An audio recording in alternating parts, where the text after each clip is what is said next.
Take me to your arms and never leave me. Don't leave me, boy.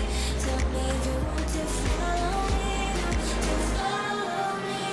Take me to your arms and never leave me. Don't leave me, boy.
Four French drivers at the French Grand Prix trying to win this on the final lap. The three wide again, Guillaume down the inside. Guillaume moves across, they're both in front of Milan and Pouget. Before you know it, we find ourselves here in the very final race of the competition. And then they see truck racing and they think, this is crazy, you know, these are 5-ton machines, 1,200 horsepower brake. Oh, look at that switchback. Oh, he's been mugged and it's supposed to show off.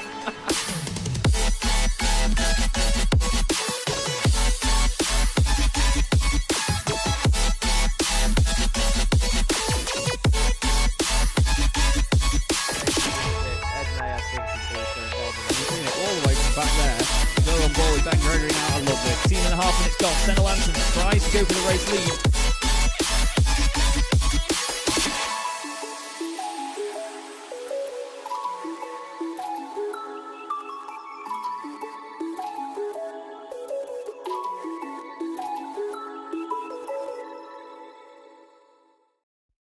Racing isn't easy, but experiencing it is.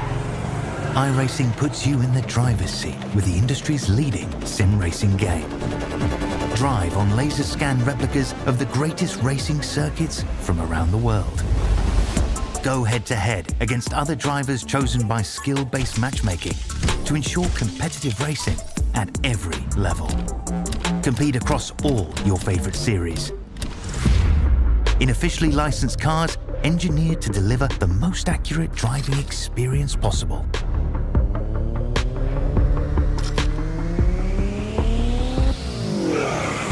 Join a race or host your own with players from across the globe. Race against the computer or in a league with friends. Feel the thrill behind the wheel. Visit iRacing.com.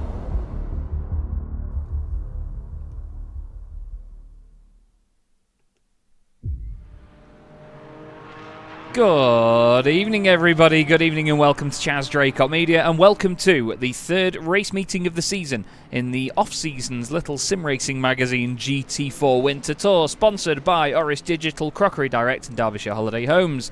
We're here at Okayama for the fourth round of the campaign. We have, of course, a mix this season of sprint races, which are 2 half-hour races over the course of the evening, and our usual 1-hour endurance races, which include 2 pit stops each. I'm Chaz Draycott with the wonderful Ed May alongside me in the commentary box as ever. Ed, it's fantastic to come back to this circuit. It's one that many people who've raced in officials on iRacing would have a lot of experience at.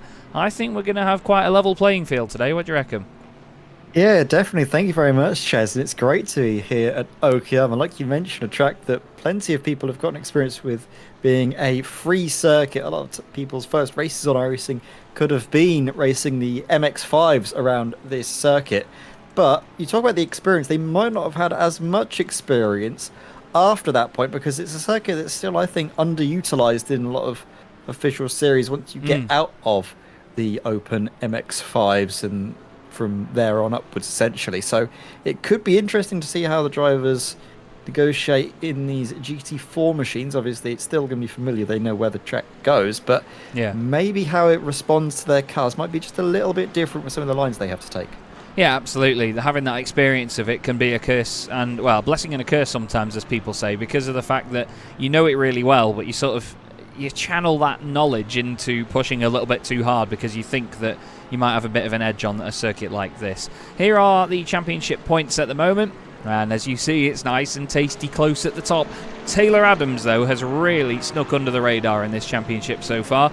He's not had any race victories or anything, but he's just been there scoring points consistently as he needs to do. Nils Kaur currently top of the pile on 36. He's had a race win to his name, which is the only reason that he appears ahead of Taylor Adams. Simon Povey, winning the third round of the championship after making the most of the reverse grid at Suzuka, is on 34 points. Then we've got 3 drivers tied. That's Adam Watson and Arthur Thurtle, the teammates at Altitude Esports, with Dominic Brennan from Spontex CDM Esports unwrapped up there. Those 2 teams fighting for the teams championship at the moment with 62 and 56 points apiece, and RD Simsport not far behind either. And as of tonight, actually, Ed, we have a new team making its way into the fray for the teams championship, which is actually now Tom Weston and his teammate Michael Seal. AIRaceSummaries.com Kendo are now teamed up together as they join forces, which is good to see. Another team in the hunt.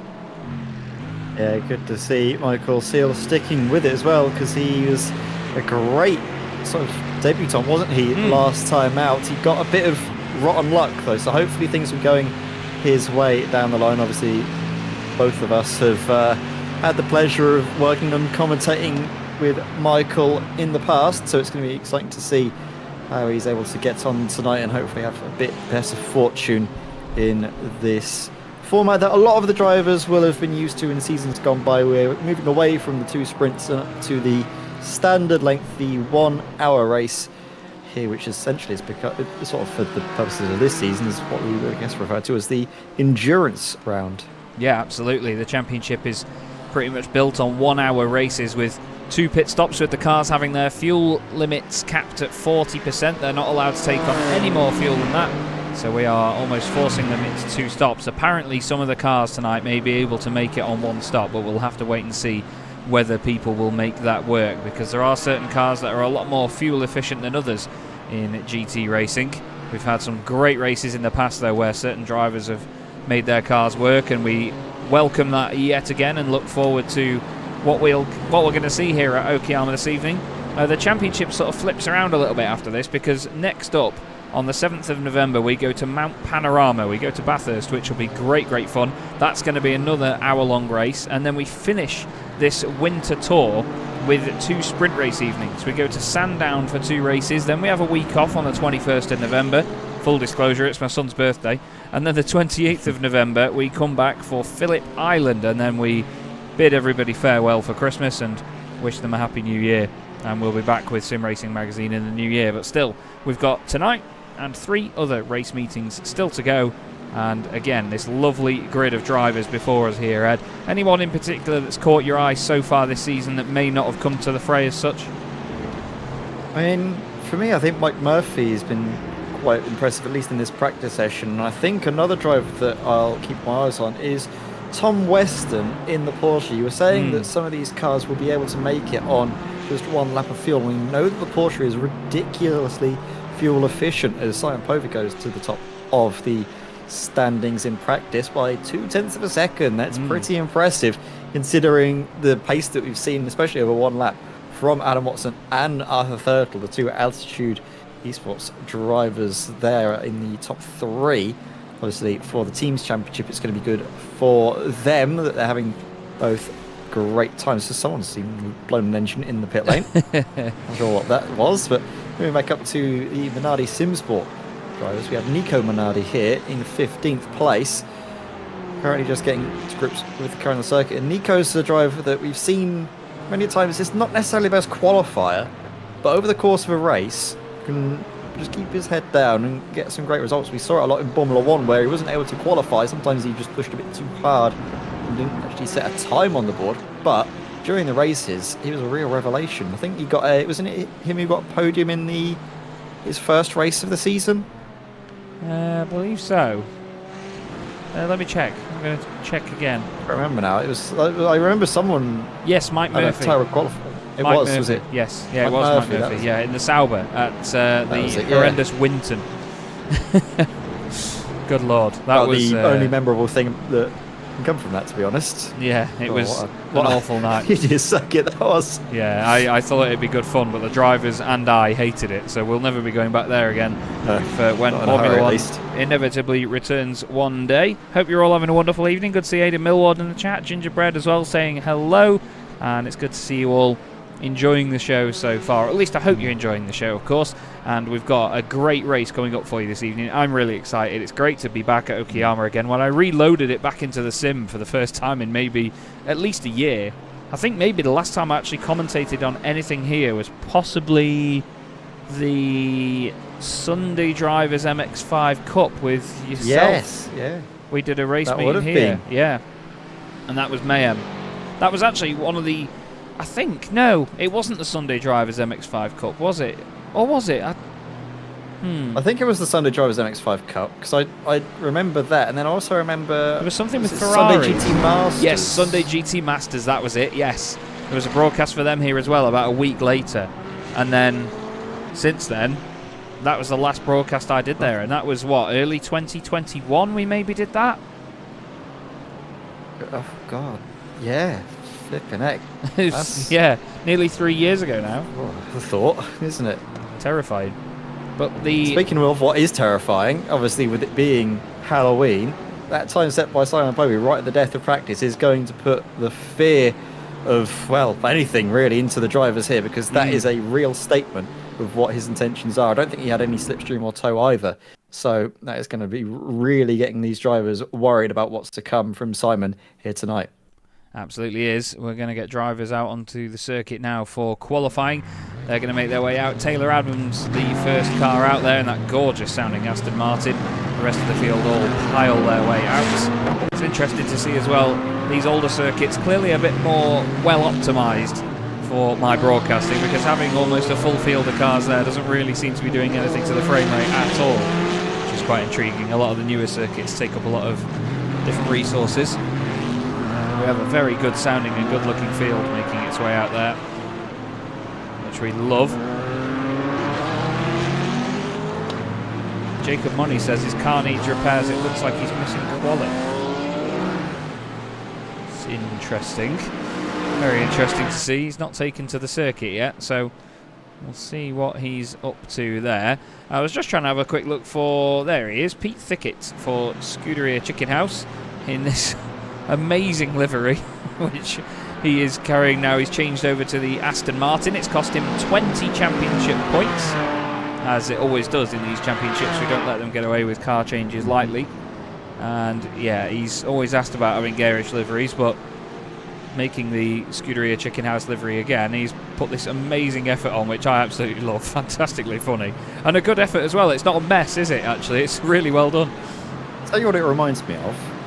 Ben and Jerry's. I was going to say, because I've got a bit of a sweet tooth, it reminds me of them sort of like Ben and Jerry's ice cream pots. Yeah, absolutely. Sorry, I didn't mean to steal your thunder there, but it shows great minds think alike, Ed. It does, and we're both maybe needing to cut down on the amount we eat of ice cream. But yes, I maybe a tub a day recently, but that's not good. Yeah. It tastes good, that's the main thing. Yeah. It's not good for you. No. Sure as hell does taste wonderful. Anyway, I'm going to see if we can put a tasty lap together. If you can keep it cool. Oh, we don't deserve them that quickly. Oh, I know, one after the other, rapid fire. Absolutely. Speaking of rapid, Taylor Adams right out of the gates early doors in qualifying. Looks to be one of the first drivers to set a time if he can keep it on the track. For Regenta Sim Racing, the benchmark is likely to be set, but you can see that Arthur Thurtle is going to be the driver that's probably the pace setter at this early junction. You got to be really careful around here, actually, about the incident points, haven't you? Oh, sorry, go on. I think it was a bit of a delay there, Ed. Sorry. Sorry about that. You've got to be really careful about incident points around here. It's very easy to step outside of track limits at Okayama because there is pretty big curbs here, but there's also quite a bit of runoff in some places. You know, it's not like the concrete runoff you'll see at somewhere like Paul Ricard, but you do get a bit of AstroTurf and a bit of green painted area outside some of the curbs, so you can sort of take liberties with it, but it comes at a bit of a risk, doesn't it? Like there, around the final corners. That last corner especially, you can see all of that runoff. It looks quite inviting, but if you do run all the way wide, if you push a bit too far, that might have invalidated the lap for Taylor Adams. So we'll just see if he's gotten away with it or not. He breaks the beam. He That's does. the first time of the session, but that's quickly bested by Arthur Thurtle into the 1:34.0. It's a very impressive time there. Gary Tall up into second place. That's then bested by Arthur Thurtle's teammate for Altitude Esports, but Niels Kaur slips up between them now into second place.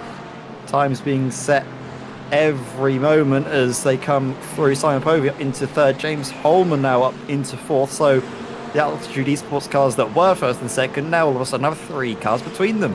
It's crazy, isn't it? They can fit 3 cars between all of that. Then we've got Gary Tall. He's going well for Spontex CDM Esports. He's been feeling really good about this race meeting, which has been lovely to see. Gary was starting near the front of the grid at Suzuka during the reverse grid, and he was putting in his best efforts there and having a great battle with some of the drivers around him. But already he's up there in 6th place in the little Hoggy Porsche, as we still wait for a couple of other drivers to set their lap times. We've only got 23 on the board at the moment. 27 drivers on track tonight, though, so a nice full grid once again, which is great to see. That's always something that we've done well with, I think, in Sim Racing Magazine events, isn't it? Is that there's always some solid numbers around us. Yeah, participation in these events is always high, and for good reason. The racing that is on offer is excellent. Even if you're not necessarily the fastest driver, you're always going to have someone to battle with, and it's always going to be just door-to-door, ding-dong across the whole course of the race. And obviously with these being hour-long races, it does mean that drivers really have plenty of fun. They do, plenty of battling.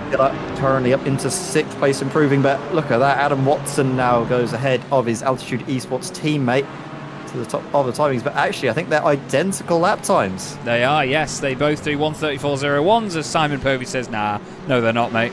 Look at that, 4 tenths quicker for Simon Povey. Really raises the bar there in the Spontex CDM Esports Unwrapped machine, the cardboard McLaren. Epic time by Simon. And yeah, identical to the 1,000th there. I think the tiebreaker is not done how it usually would be in real life motorsport of the driver who sets the time first. Essentially retains the position. Instead on iRacing it's done via iRating as the tiebreaker, because obviously in the sim there's all sorts of different calculations. Sometimes if you have a static track state, it doesn't need to be done on who does it first, who does it second. Instead the tiebreaker is done off of iRating, because that's essentially how it would work in an official setting. interesting indeed. You learn something new every day, Ed. Thank you very much indeed. At the moment we have Simon Povey, Adam Watson, Arthur Thurtle, James Holman and Niels Kaur as the top 5. Dominic Brennan, Andy Hopley, Matthias Pentila, and then Gary Tall and Mike Murphy round out the top 10. Taylor Adams, tied for the lead in the championship, sits there in 11th place. He really made use of the sprint racing format, didn't he? With sort of playing the game over the course of the night based on the reverse grids and so on. It was a really solid night of points for him. Just having a look now at exactly what he scored. He actually finished in 2nd place in the 3rd race of the season, but he got 14 points from the 1st race of the season, in the first endurance that is. That is 4th place, and then he scored 8 points in the 1st race of the night as well at Suzuka. So he didn't have a bad night at all, really, because that first race would have been 8th position. So it shows you as well how inconsistent it's been, because obviously Simon Povey's 3rd in the standings, Niels Kaur is top. All of them have had one poor result, because Simon obviously dropped down out of the points and finished 15th at Suzuka. Niels Kaur in the 2nd race of the night at Suzuka scored barely any points as well. I think he got something like 3 points. But from the first 2 races of the season, he had 33 points. Yeah. Just shows that in this slightly more truncated season with fewer rounds, fewer race meetings, fewer opportunities to score points, it's all about the consistency being crucial, and that's exactly what we're seeing from Taylor Adams. That's the reason why he is joint championship leader with Niels Kaur. Niels, of course, leading on virtue of race victories.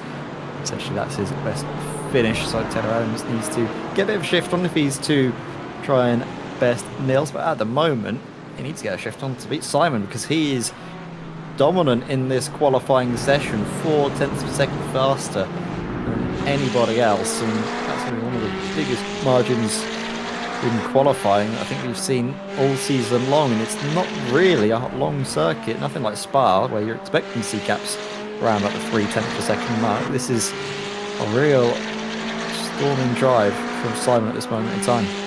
Yeah, he's doing a belter. He's crossed the line and he's decided that lap's not enough, so he's going to pull over and disappear into the pit lane. He did a purple sector in the middle of the lap, but no improvement since then. Mike Murphy's just about to cross the line. He's currently in 8th position. Does he improve with that first sector going green?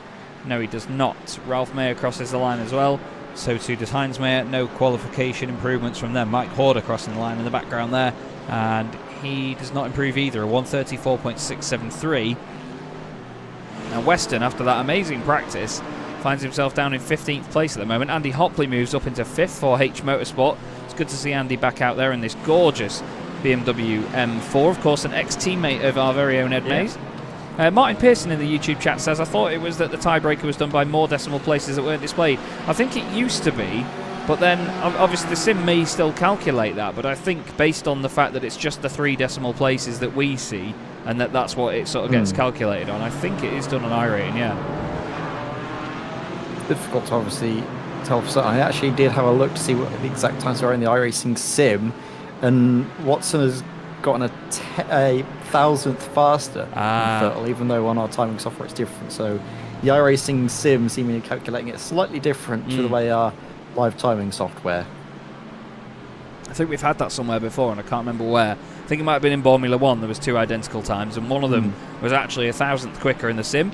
An improvement by Adam Watson and an improvement by Arthur Thurtle. Now, there's definitely a thousandth of a second between them there. These boys cannot separate themselves, can they? That's fantastic. 263 and 264 thousandths of a second off, that is, from our current pole sitter. Well, Altitude Esports looking strong already here, as Guy Edwards' entry to the pit lane was looking very Coulthard-esque for a moment there, as he didn't quite get that one right. There's Ben Chalcraft for Minardi Simsport, one of the 3 Minardi Simsport branded cars out there this season. He, Nico Minardi and Mike Murphy. Mike Murphy's actually the one that's racing for Minardi Simsport Green. It's actually Ben and Nico that are scoring the team's championship points, so it's interesting to see that Mike's been, on paper anyway, and from the qualifying and practice results we've seen, he's been the quickest of the 3. Yeah, maybe it's been something that spurred him on to a higher level of performance, potentially, to show them what they're missing. Could be the case, you never know. As we go. Ooh, John's just pushing a little bit too much now. Again, Revolver's such a tricky corner because it's so hard to actually see the apex when you're in the cockpit trying to turn in. It's just all about muscle memory, and just get it right, cut it a little bit, send you out wide but not too wide to really open up that left hand that comes immediately afterwards. It's really wonderful. It's just all about keeping the weight transferred over. You're essentially, the best way to do it is to get the car pitched through, keep it going, you can then straighten up the wheel, but try and straighten it out enough so the car's still turning to the left so that the weight is balanced over on those far side tyres to then fully load it when you're trying to turn in fully, and hopefully that will keep the momentum and the speed going. Yeah, there's a bit of a balancing act to do around there, isn't there? And there's a few parts of the circuit here that are really tricky in GT cars, especially when the ABS tries to kick in. Don Brennan's just improved up to 5th place. Tom Weston's gone 6th fastest, so I was mentioning before that he wasn't quite as high up as we expected. He's definitely improved. Mike Murphy's had a drama there. Tom Weston was involved in this, I think. No, 2 separate dramas. I think Tom's just looped it. Very easy to do that. We're going to see that a lot over the course of the night, and that was the back end of Mike Murphy just having a spin on his own, I think. He's got going again since then. Lewis Ward in the chat, our reigning Sim Racing Magazine GT4 challenge. Champion, I should say. Good evening to you, Lewis. Double champion. Hope you're doing well, mate. Hope you're enjoying the show. Hope you're also enjoying seeing your colleagues and racing friends out on the circuit once again here on Chaz Draycott Media. Thanks for popping by. So good on the competition, maybe hoping that some of the Altitude Esports drivers don't attend next season, because they look like they could be some extra competition for his crown. They're still impressive. Maybe not quite up to the pace of Simon Povey here tonight, but they're both up there, so they can play a nice team game together to try and best Simon out in front. Let's have a look. Where is his teammate? Dominic Brennan isn't miles behind him, to be fair. Fifth place for Dominic, so could be an exciting little team battle out at the front of the field. Mark Johnson just improved on all of his sectors there pretty much, and only sits in 23rd place, so he's not having a session to remember so far. Maybe struggling a little bit with these first couple of corners. They are really tricky because you have to get on the throttle early and you have to commit very early, don't you? And it can catch you out really easily. It's all about the flow through this circuit. If you get one corner wrong, it can completely mess up the flow. There's certain sectors that just really mesh well together, and one little mistake, you bleed a huge amount of time. So, like you say, surprising to see Mark Johnson struggling a little bit, because we saw him certainly up there at Suzuka, battling away, getting some good results and having some good battles as well. It's just maybe Okayama isn't suiting either him or the way he likes to drive the car. You can see that the Aston Martin definitely has the pace, with 3 cars in the top 4. Just not quite working out for him for whatever reason, unfortunately. But still, Simon Povey leads in this qualifying session. Time ticking away. Now the drivers are able to finish the laps should they start them before the time ends, in contrast to the heat race that we had a week ago, where the drivers don't have any time to finish. We'll see if potentially Kim Such, I don't think he's going to have enough time to get across and start a new one, so we'll have to hope that this is enough. Or is he going to get it? It could be close, you know. No, he's not going to. No, not quite. The finish line's quite far down here. The timing line especially is quite far down. And Kim Such will now complete the session. Another quick shout out to our wonderful sponsors, by the way, Orris Digital, Crockery Direct and Derbyshire Holiday Homes, for their support of not just this Sim Racing Magazine GT4 Winter Tour, but of Sim Racing Magazine and Chaz Draycott Media as well. We're very, very grateful to have such wonderful brands on board for all their support. And a great shout out as well needs to go to Drew Fletcher of Derbyshire Holiday Homes. Drew is actually hosting his annual bonfire this weekend. He hosts a massive bonfire at his house for a lot of people, with all intents and purposes of it being a charity event. He raises a lot of money for charity every year and actually auctions off some epic motorsport memorabilia while he's there as well, and it's a wonderful night. I'm absolutely devastated I can't go. I'm going to be at Brands Hatch this weekend, but Drew doing a lot for charity, and we wish him all the best with his event as well. Hope it all goes well. So, no new lap here from Adam Watson by the look of it. Nils Kaur goes 4th fastest. Oh my good God, that made me jump, Taylor.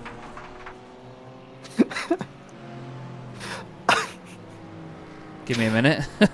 A fright worthy of Halloween. Yes, to say. Yes, you've nailed it, Ed. That's the closest I've come to swearing on a broadcast in my entire career. Good The Lord. light flashed before your eyes for a second there. It spooked you that much? I nearly punched my monitor off the desk. Like, fight or flight reflex then. Wow, Taylor. Yeah, I mean, he may not have had a qualifying to remember. It's unlucky P13 for him. But goodness gracious me. Sorry, everybody. Yeah, it really caught me off guard. Wow. So this is the last car out on track right now, which is Ben Chalcraft. I'm pretty sure he managed to start a lap here, so we'll see whether he manages to improve his time. He's not done any improvements so far, though, but we both know that it can just be one sector improving at the end of a lap. The sun is definitely setting here as well. If we look at the weather at the moment, it is currently 22 minutes past 4 in the sim, so it's very late on in the day here in Japan. It's ridiculously humid by the look of it. 3.37 million HPA, which is definitely not right. And that is it. That is absolutely it. Adam's saying he would say him and Arthur are on an even pace. Yeah, absolutely right. So after that, Ed, as the drivers now grid up for this race, anyone that we should keep an eye on? I think Nils Kaur in that BMW, there's some straights around here where you can really unlock the pace of that thing, so he's going to be one to watch. We've seen before he doesn't have the greatest pace over a single lap, but the opening round of this winter tour it proved that he's got a very smart head on his shoulders about how to approach these endurance races. So the front row of the grid is Simon Povey and Arthur Thurtle, with Adam Watson and Nils Kaur on row 2. James Holman then followed by Dominic Brennan. That's an amazing top 6, isn't it? Tom Weston, a great qualifying for him. He's 7th ahead of Andy Hopley. Gary Tall inside the top 10 with the ever-excellent Mike Murphy having a fantastic season so far. Pete Thickett next up alongside Matthias Pentila in 12th place. I'm still probably not getting that name right, am I, Ed? Taylor Adams next up with Nico Minardi alongside him. Mike Horder 15th and Andre Mayerek in 16th. Then it's Guy Edwards down in 17th position with Heinz Mayer alongside him. Michael Seal is inside the top 20 with Ben Chalcraft rounding it out. Kim Such is 21st alongside Mark Johnson on the 11th row. Then it's Ralph Mayer and Ryan Penny, 23rd and 24th. Toby Johns is next up in 25th ahead of Philip Hopley. And Jacob Money starting at the back of the grid, saying earlier that his car needed repairs and he wasn't going to be out in qualifying. So I'm intrigued to see what Jacob does here from further down the order. Drew Fletcher said in chat, thanks very much for that. Hopefully we can top the total to charity this year. Next year, make sure you're available, Chaz. Yeah, absolutely, Drew. I certainly will try to. But all the best from everybody here and everyone involved in Sim Racing Magazine, Drew. We hope it goes well and hope everybody has a fantastic night. So our gorgeous grid lines up in front of us yet again here, Ed. We've got McLaren versus Aston Martin, the BMW, a Porsche, all of them inside the top 10, except the first Mercedes in the field is Matthias Pentila in 12th place, car number 12. So Mercedes have got a bit more work to do here than I would have thought. Yeah, maybe not a qualifying session that Matthias was hoping for. Obviously, Matthias did have some great results at Suzuka. I think he was fighting for the lead at one point in the first sprint race, and I think then just had to settle for second place on the podium. But we know that there's pace in that Mercedes. We've seen it time and time again over the course of the season, especially in these intro-style formats, the way it uses the tyres, or rather doesn't use the tyres and looks after the fuel. It'll be very intriguing to see his progress up through the field. But Simon will determine the pace of the cars as they make their way through the final corner before we get underway. And round the final corner they go, and round 4 of the Sim Racing Magazine GT4 Winter Tour from Okayama is underway, and this gorgeous field streaks down towards us on the really wide start-finish straight here in Japan, and straight down the inside at the beginning. Arthur Thurtle makes a decisive move down the inside of Simon Povey. His teammate Adam Watson wants to go with him. Doesn't look like there's been much of shenanigans in the background. They're still side-by-side round turn 2. It's Povey on the inside line. Thurtle has to back out slightly, does he? No, he might have the run. Oh, I think Simon's just going to get rid of the overlap, and he does. Great start to the race for both of them. They're really strong stuff. There's some more 2x2 action, and look at that send down the inside by Thurtle. Launches it, and through goes Adam Watson as well. Wow.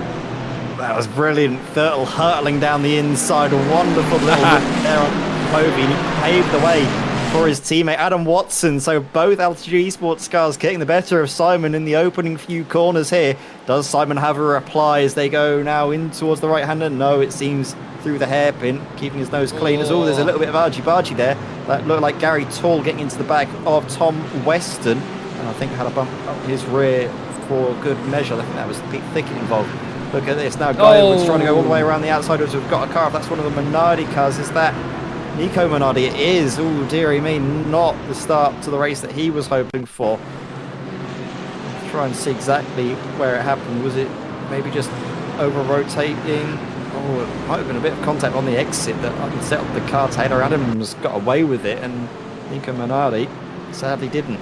Yeah, Nico just clipping the inside curb, I think, making sure that he didn't run wide into the car next to him. But Arthur Thurtle, well, you used the absolute right word there, Ed, hurtling down the inside. Great move and decisive stuff from the Altitude Esports drivers. Then it's Simon Povey behind the two of them, then Nils Kaur, then Dominic Brennan in 5th place, hoping to help his teammate out here. Now, that's important for the team's championship as well, because it is Spontex CDM Esports on Wrapped against Altitude Esports for the top spot at the moment.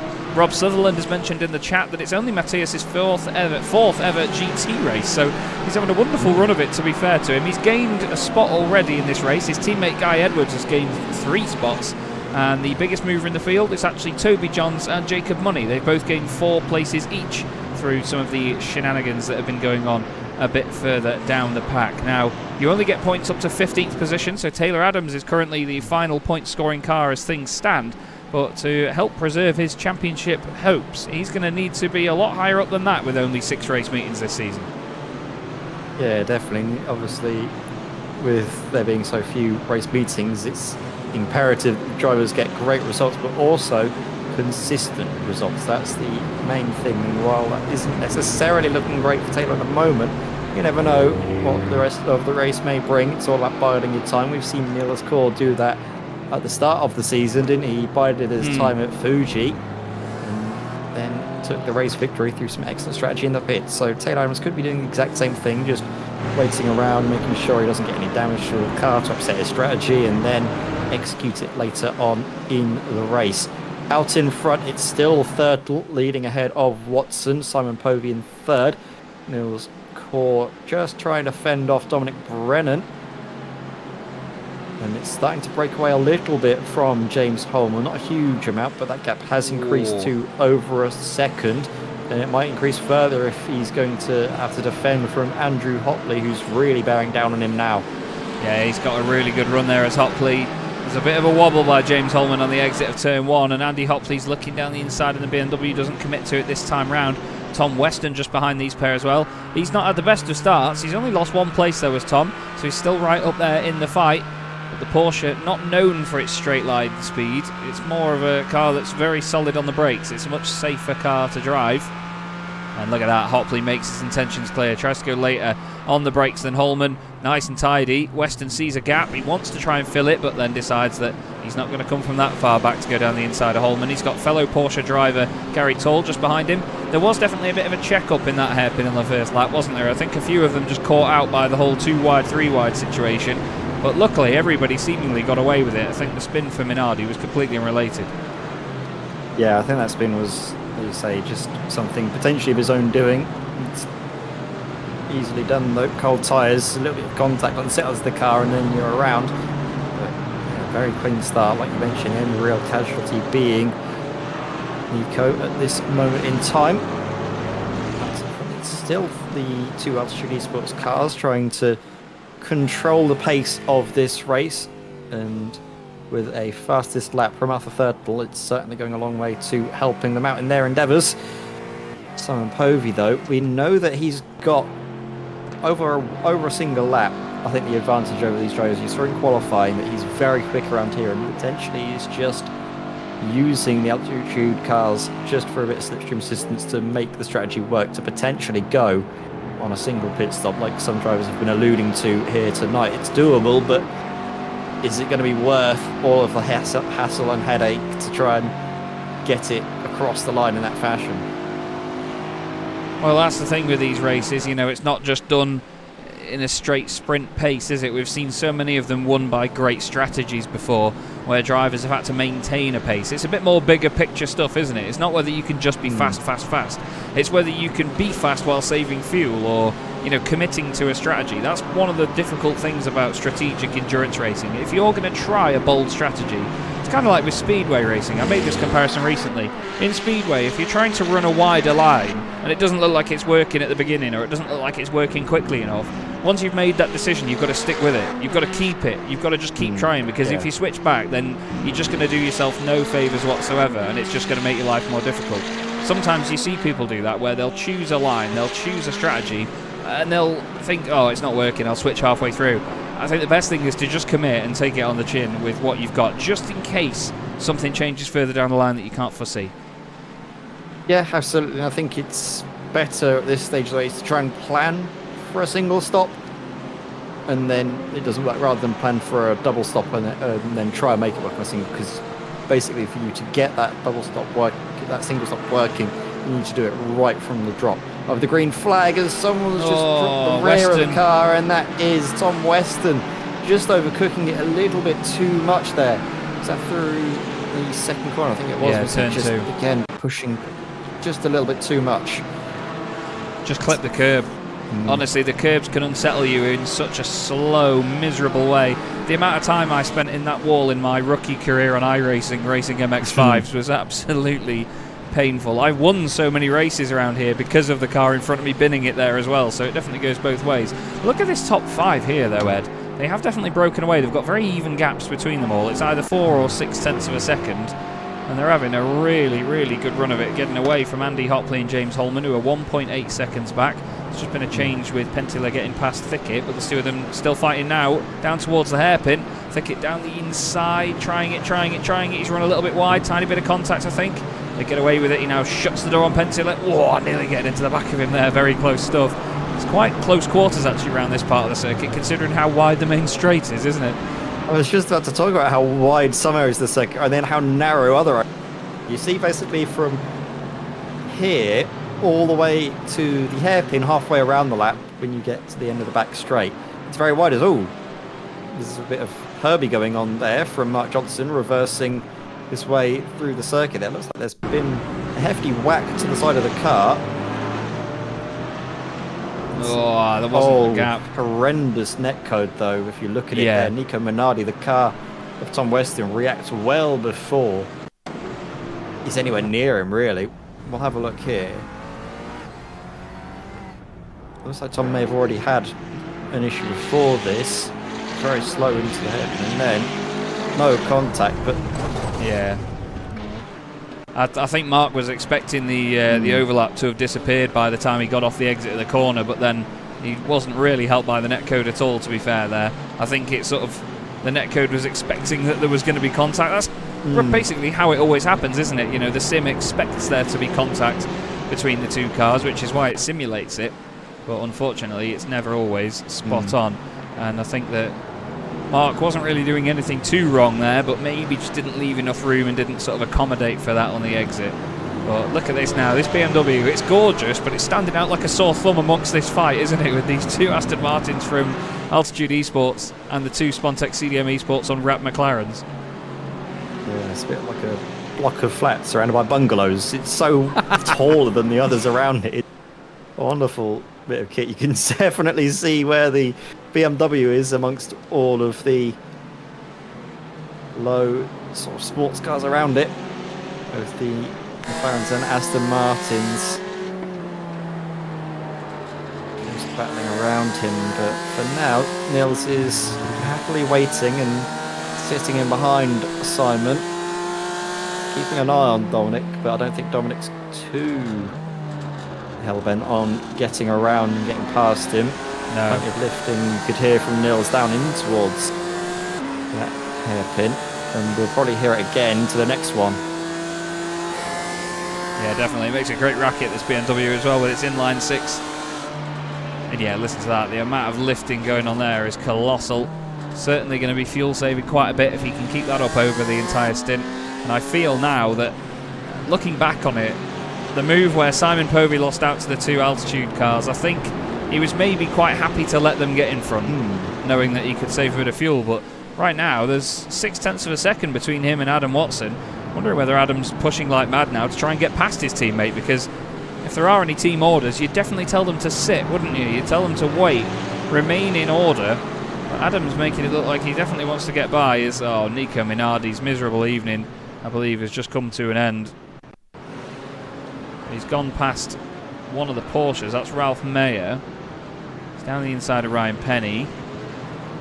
Side by side on the exit, there's a bit of contact. I think Ralph naturally would have gone over to the right there. The racing line does go that way.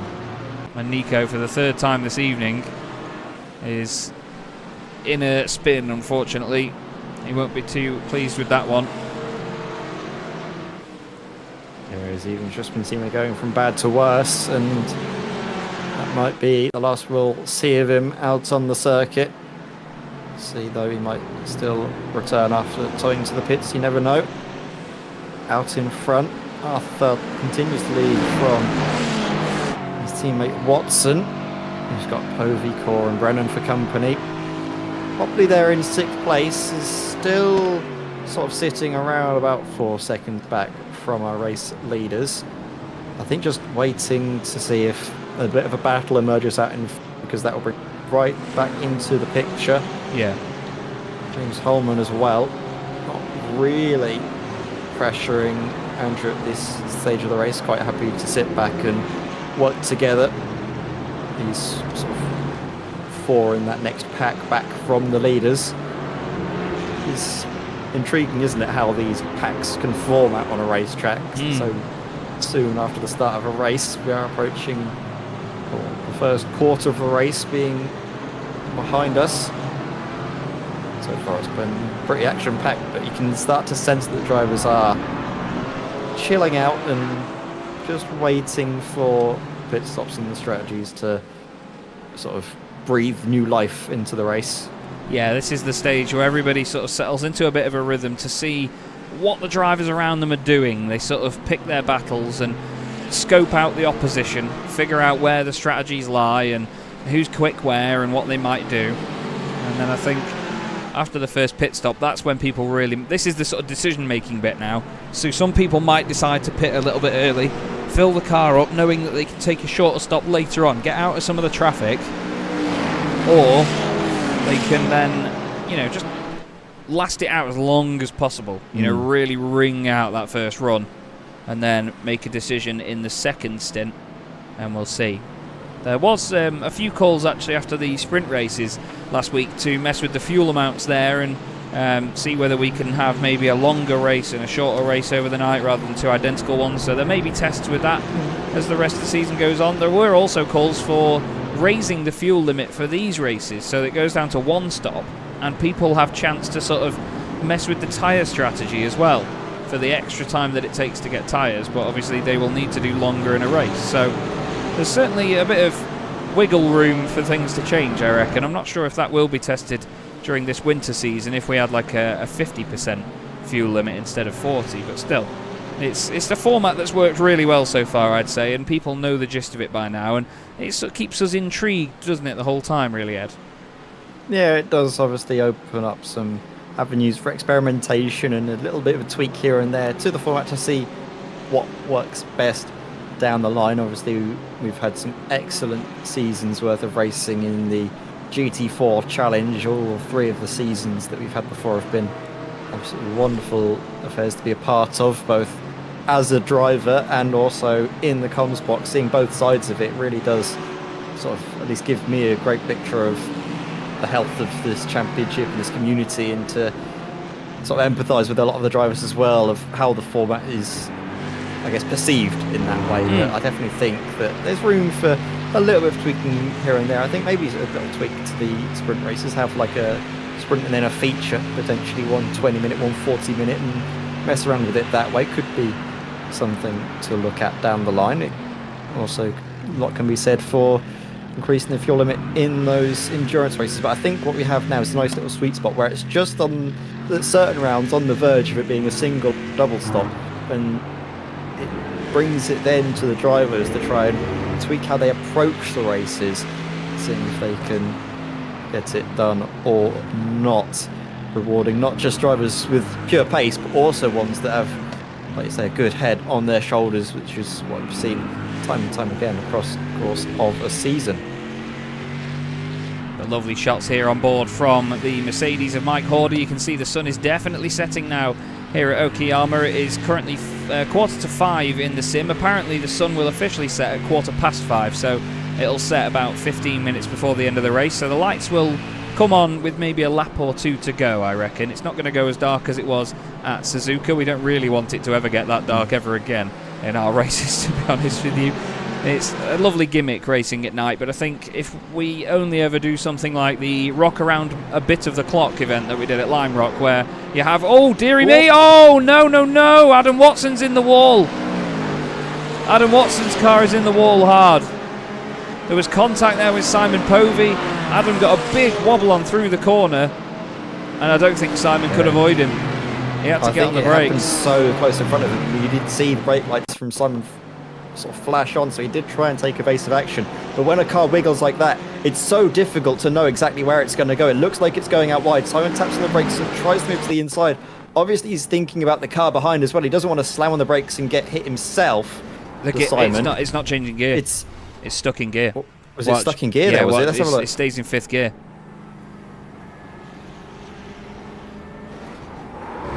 Yeah, it stays in 5th. You see when he comes into the corner, it doesn't seem to shift at all. And then the That wheel is- isn't moving either. I think he's had a hardware failure or something. Something has gone awry there. That's a massive, massive shame for Adam Watson. He's not had the best of luck so far this season. His race at Fuji at the start of the year was... I say the year because we're used to saying that sort of in sim racing. It's a season can start whenever and finish whenever. But yeah, the start of the season at Fuji, it was just not his luck at all. Mark Johnson has jumped to the pits as well. Oh, okay. Mark has decided that his race is done as well. See what happened here. I think the car's maybe too damaged. Is there a steering issue with it?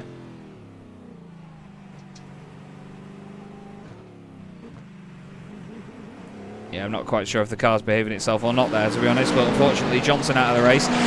Povey is very lucky to hold on to his second place, I'd say. I would have expected that incident would have cost him a lot more time, but I think maybe Niels Core and Dominic Brennan also taking a bit of evasive action. It gives Arthur Thurtle a bit of more breathing room, though, doesn't it, really?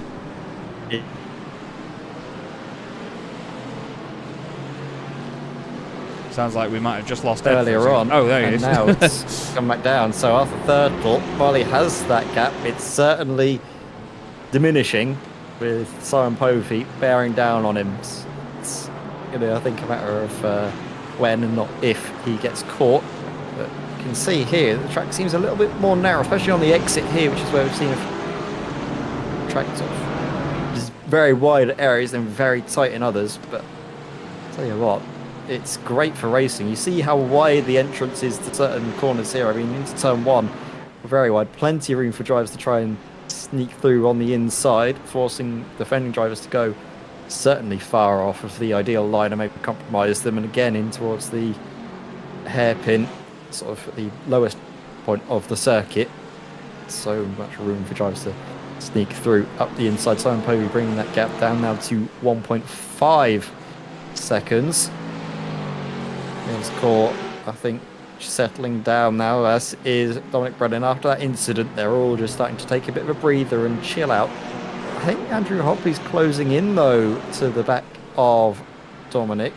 It's around about 2 seconds, but with the rate that he's going, he could certainly get into the slipstream and maybe make it a five-way fight for the lead again. Yeah, that's the thing. It could always sort of reignite the battle, let's say. We've got a good scrap going on a bit further down here. Ryan Penny, Toby Johns, Tom Weston involved. And then Ralph Mayer as well. Tom Weston hoping to recover from his earlier spin. I think he had a similar situation at Fuji at the start of the season, didn't he? He was absolutely flying and then unfortunately had an incident and lost all of his positions. So it's just a case of ironing out those little spins for Tom. The Porsche is one of those cars, though, isn't it? With the engine so far back, it can be a little bit imbalanced at certain circuits and be very difficult to keep an eye on. Yeah, it is just about, I guess, managing where the car is as Arthur Thurtle has come into the pits. And this is a bit earlier than some drivers might have been expecting, and this almost certainly means that he is going for a double stop. Simon Povey now with clear air out in front of him will set the pace, and something that I know Simon is excellent at is going for an early pit stop so he gets clear air and then can just clear off into the distance. Now the shoe is on the other foot, and he's going to have to try and make the most of the clear air he has before obviously he needs to come in, and maybe Arthur Thurtle could still find himself in the lead of the race. Where is Arthur going to come out? Right behind potentially a few cars battling for position. We'll see if we can, Chaz, just at where Arthur is in relation to some traffic around him, because if he's caught up in the midst of it, which he is, this is going to hurt his chances of coming out ahead of Simon Povey when the lead sort of, I guess, quartet make their pit stops. Yeah, he's going to be hoping that all of this lot in front of him has to stop soon, but then again there's 38 minutes of the race left, so it's definitely not going to be the case. He's going to get caught up anyway. And they're all battling for position. They aren't obliged to get out of Arthur's way. Yeah. He's going to an area of the circuit where it's certainly going to slow up now, as he's going to try a cheeky move up the inside, but he's far too far back to really make anything work. Again, looking for a way past, but he's thrown offline. He can't quite make it work. A little bit of contact, can't again find a way past. not good for Arthur at this stage of the race. Not what he needs at all. Meanwhile, Simon Povey, Niels Core, Dominic Brennan still out in front. Doesn't show any signs of needing pit stop soon. No, absolutely. I think that we're going to be holding our breath for a bit with where Arthur goes up to. We'll keep an eye on him for a minute though, because I'm intrigued by what he can do with this traffic and see whether it does stop him in his tracks or anything, because he needs to sort of make his intentions clear, as he is doing. But he needs to be patient with this, because obviously on paper he's going to be quite a bit quicker than the drivers that he's near. It's just a case of whether they're aware of the situation he's in. But like you say, Ed, they're perfectly within their rights to defend their positions. As that is Ralph Mayers side by side with him, very, very close. I think Ralph backs out of that one for just a moment and says no after you, sunshine. Now he's going to be in the slipstream of Tom Weston. Tom wasn't far off the pace of him actually during qualifying, so I don't think Tom's going to take this one lightly either, with the opportunity to fight with Arthur. Tom's looking, comes across on the brakes. Oh, there's a bit of movement there with Ryan Penny. I think Tom wanted to overtake Ryan Penny, but didn't know that Arthur was then coming down the inside. Arthur around the outside of Ryan Penny. Lovely stuff. Can he make it work all the way around the outside again? I think he's got rid of the overlap. He can. That was great stuff by Arthur. Very committed, very scary indeed.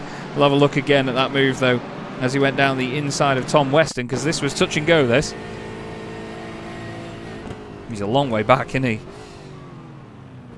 Oh, it was almost naughty, wasn't it? Like he wasn't going to get it stopped in time, but then leant on the Mercedes just to help get him stopped, and then all the way around the outside. Excellent positioning of the car, giving just enough space on the apex of the corners for the other cars to make their way through, but again, the power out of the corner was brilliant. A bit of a flash of the headlights there, so there's probably Margie with the other cars around him, probably a bit unhappy with Ryan Penny for whatever reason. Simon Povey, though, he's going to be happy where he finds himself out in the lead of the race, but what he won't be happy with is the lack of slipstream he's having now. That was helping him drag this stint out a little bit longer and seeing if he could make it on just the one stop. Yeah, that's where the question mark's going to be, I think, is whether he can make it or not on the one stop. There's going to be a few drivers maybe trying that this evening. It's a shame we don't have feather-footed John Roberts out there actually this evening, because John is known for doing great strategies with being very light on the throttle pedal, as Arthur Thurtle goes down the inside of Toby Johns, newcomer to the championship and to the community.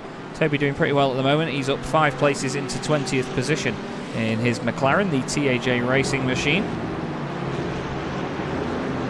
But now Arthur Thurtle goes through and away he goes, as James Holman is now still battling Gary Tall in that Porsche after the initial contact earlier on. I'm not sure whether Gary's actually been affected by that or not. He's going quite well at this moment in time by the look of it. So the little Porsche rattling along as it does. We've got Pete Thickett just ahead of Pentilla, then Horder as well. These three sort of stuck together at this point. I'm not quite sure what they're going to do about closing in on each other. Obviously, it's going to be something for them to think about as the pit stops are becoming ever closer. Drivers do tend to get their elbows out a bit more just before their sort of the first or second round of pit stops to get the track position. Some drivers come in and out of the pits. I think Michael Seals just had his pit stop, as has Ben Chalcroft. Yeah, See, obviously, the way the race is going to go up ahead, because Simon Povey, Niels Core, Dominic Brennan still carrying on at this moment in time. Nothing in terms of a pit stop coming through either as they start yet another lap, but Dominic Brennan into the pits now. So this could be in response to Arthur Thurtle and his earlier pit stop. See where Dominic Brennan comes out, because that's going to give us a great picture. In fact, look at the whole gaggle of cars coming in behind Dominic now. Andrew and Gary and Mike are all coming through. Andre Myrek as well. So where is Arthur Thurtle at this moment in time? We will have a look for Monsieur Thurtle. He is currently coming into the last couple of corners right now. Flying around there indeed. This is the moment of the race now where he knows he needs to push. He really needs to crack on with it. Make sure that he doesn't lose out because of that strategy. Obviously, he's had a short pit stop compared to most. 24.5 seconds for Dominic Brennan. So Thurtle will go past him for sure. And he will have a bit more of a gap than he had earlier. But it's whether he lost any time behind those back markers, because that doesn't look like it's extended by as much as I would have thought. That doesn't look like it's 5 seconds more than it was earlier, considering that it's 3 seconds in total. Yeah, it's astonishing, really, isn't it, the way that this race has been evolving and changing. But yeah, for Dominic Brennan, this is certainly surprising, because after Thurtle, it looked like he lost a huge amount of time. Yeah, it seems... Obviously, clear air that he got afterwards, probably a little bit of a fire beneath him. Oh, leaders in. Simon Povey into the pits. Show you just who's Tried it pitted fine so far. on making it just the one stop. If nothing else, that will obviously make the final pit stop that much shorter for Simon if he does need to take a trip to the pit lane. Yeah, he's Now, absolutely this is the one wrong we it have out. to watch, isn't it? Where Simon comes out. Yes, indeed. He's positioned the car nicely as well. He's on the jacks to take tyres as well. I'm not sure whether he's meant to do that or not. Hang about here, Chaz. Look who's carrying on and going to make it on a single stop. Mr. Holman. James Holman. And Taylor and Adams. Taylor Adams. Yes, And what have we indeed. been saying about Taylor Adams and his pace here tonight? It's maybe not been electric, but it's going to be great for him to maybe get a great result if he can make it on the one stop. And this is exactly what we mean about Taylor Adams in his performances this season. He's just doing exactly what he needs to do for the championship. Simon Povey just now in behind Arthur Thurtle. So it's essentially the status quo resumed. Simon's definitely closed that gap though, and that helps him sit in. Just I'll quickly disconnect from the. I'll go into local cameras just so I can see exactly what is going on the circuit. Sorry, everybody. It's not often this happens with Chaz's new fibre, is it? As James.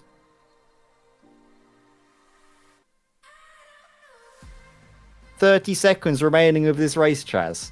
So that's going to be intriguing for the completion of the race, but it's going to be brilliant for, of course, James and Taylor, because if you make it on a single stop, you're going to be able to save a huge amount of time. James gets the car rolling and underway. Where is he going to find himself? Just in behind Gary Tall, but I think maybe ahead. Yeah, they go side by side, but now just ahead of Mike Murphy in towards turn number 1. So James is in a really lovely spot. If he can keep it going.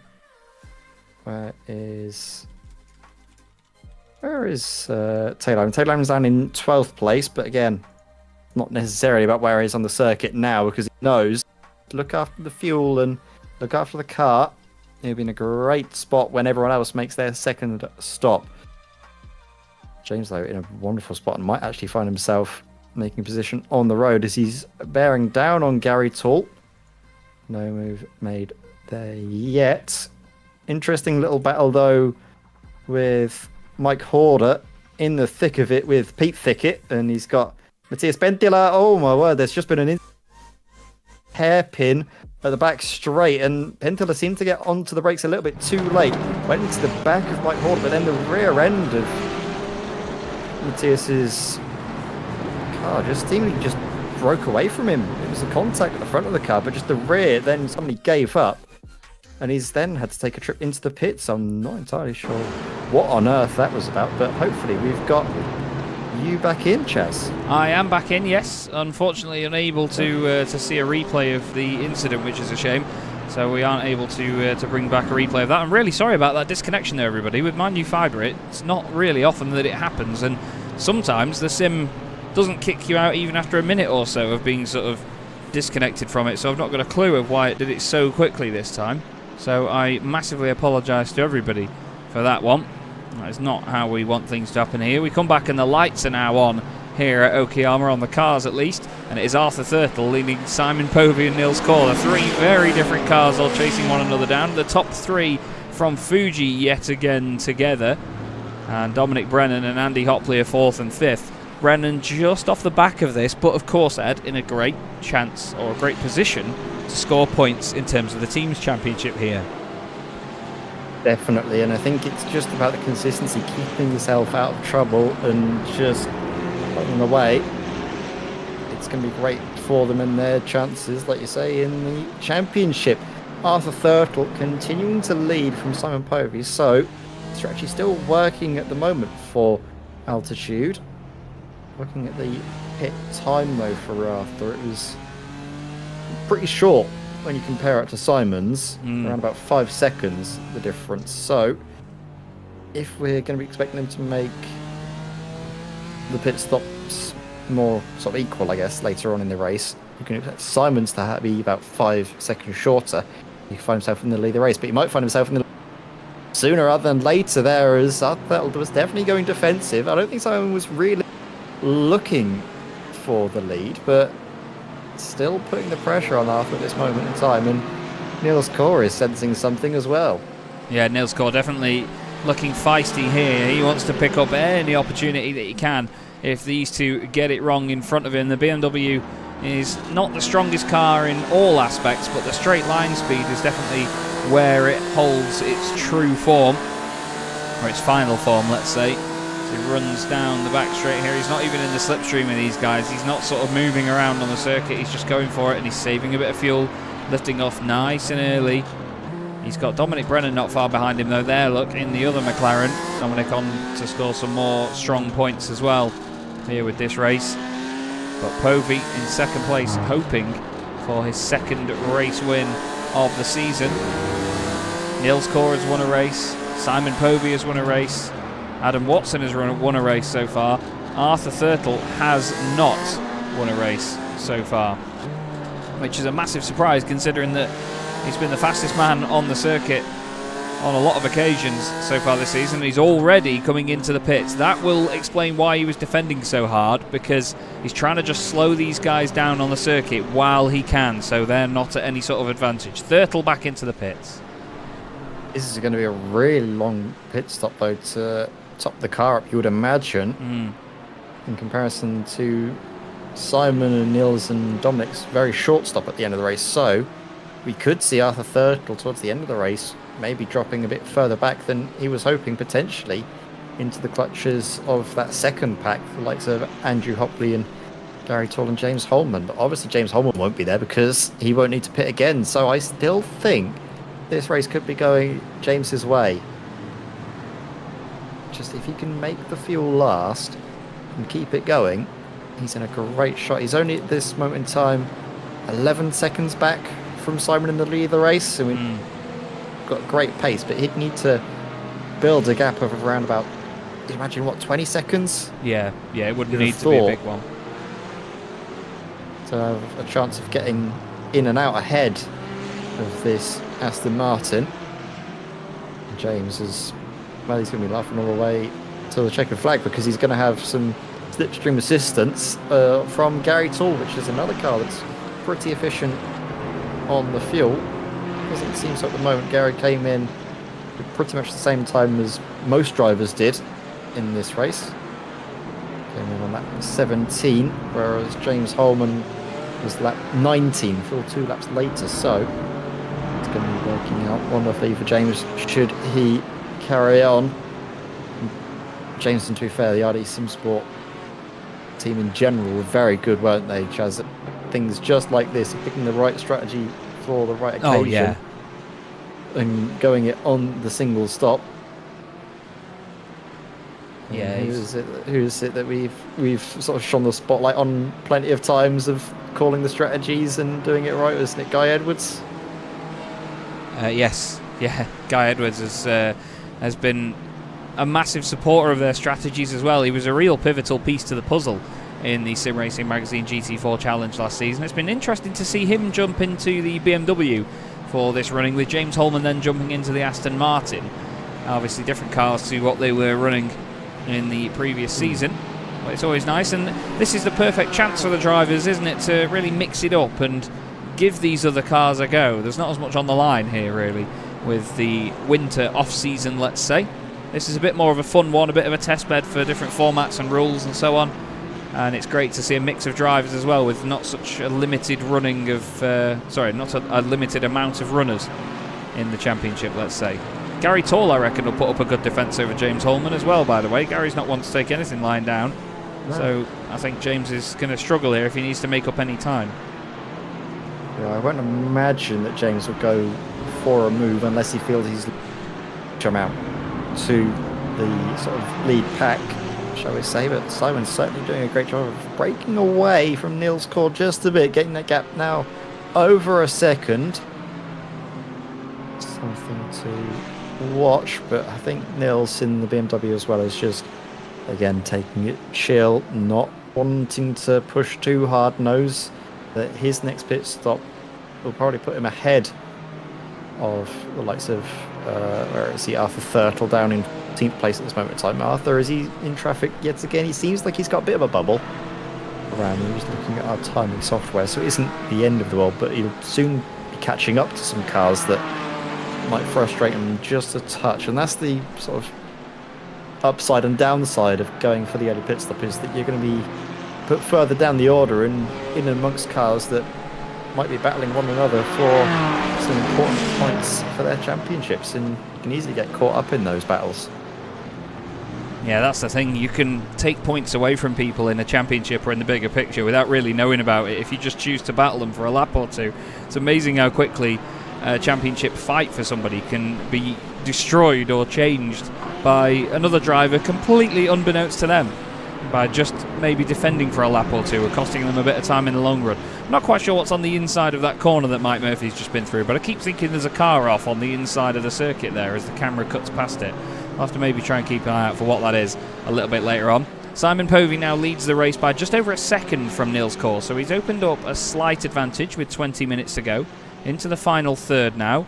We've got a bunch of cars with great positions gained here. Jacob Money's gained 12 spots after starting further down the order. He started at the back of the grid, actually, so he's having a pretty good run of it. He's just into the points now in 15th. Michael Seal, after changing to the AIRaceSummaries.com Kendo team, has gained 8 positions so far and got himself into the points as well. That will help for the team's championship.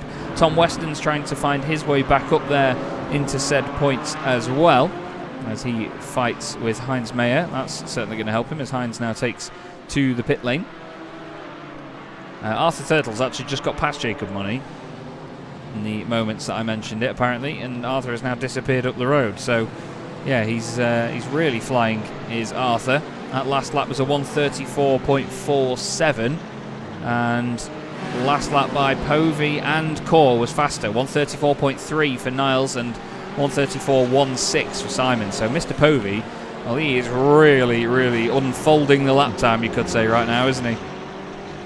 Yeah, he's certainly unleashing his McLaren now that he's got some clear air.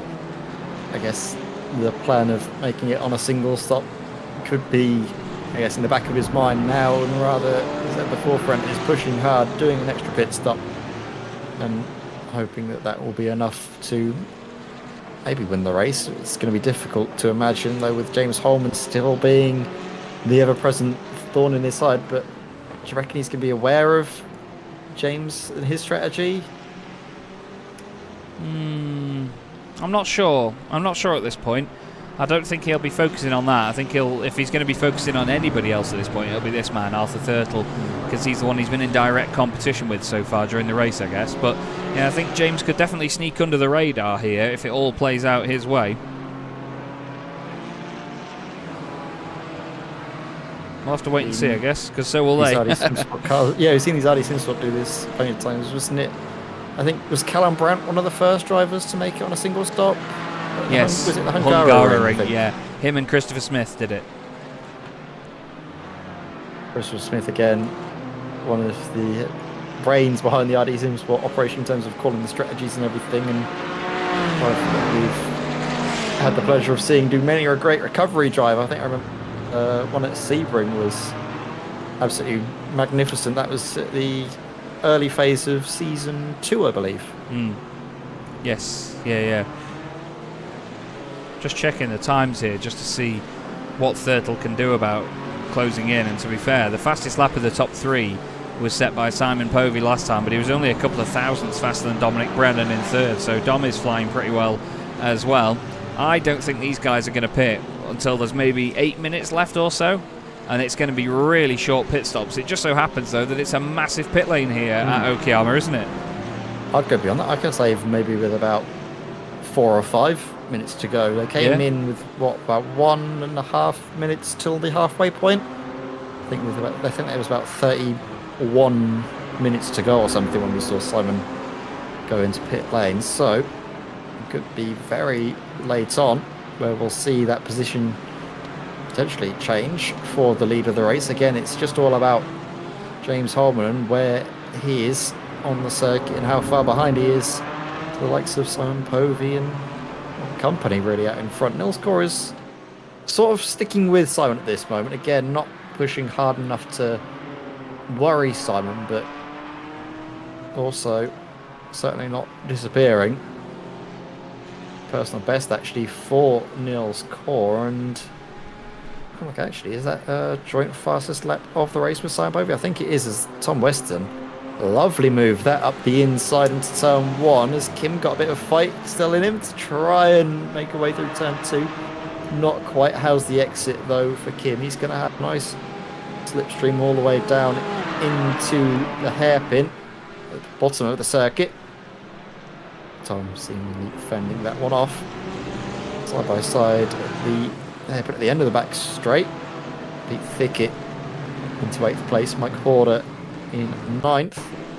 It was actually a swap round one way then the other here, Ed. It was Mike was getting past Pete, and then Pete's managed to defend the position. Mike goes later on the brakes, just gets his nose in front around the outside, and Pete Thickett says, no thank you, I'm going to defend that inside line. Nice tidy stuff from both of them there. It's very easy to overdo it in that hairpin, whether it's on the way in, whether it's on the way out, and the two of them keep it clean and battle well together. Guy Edwards is just ahead of Andre Mayerek, and Arthur Thurtle is closing in on the pair of them at this point.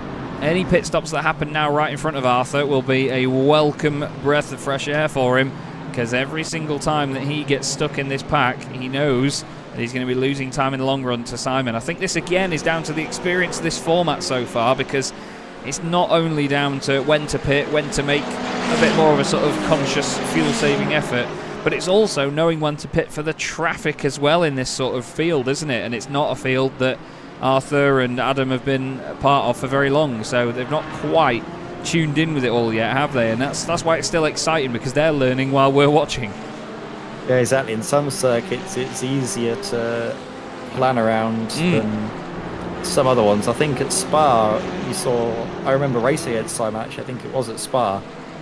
I think I was ahead of him, but then he comes into the pits a little bit earlier than I think I was expecting him to, and with Spa being a slipstream circuit, pretty much everyone was in a huge train back from the lead of the race. Then he comes out, clear air, can just pump in the lap times, catch up to that train.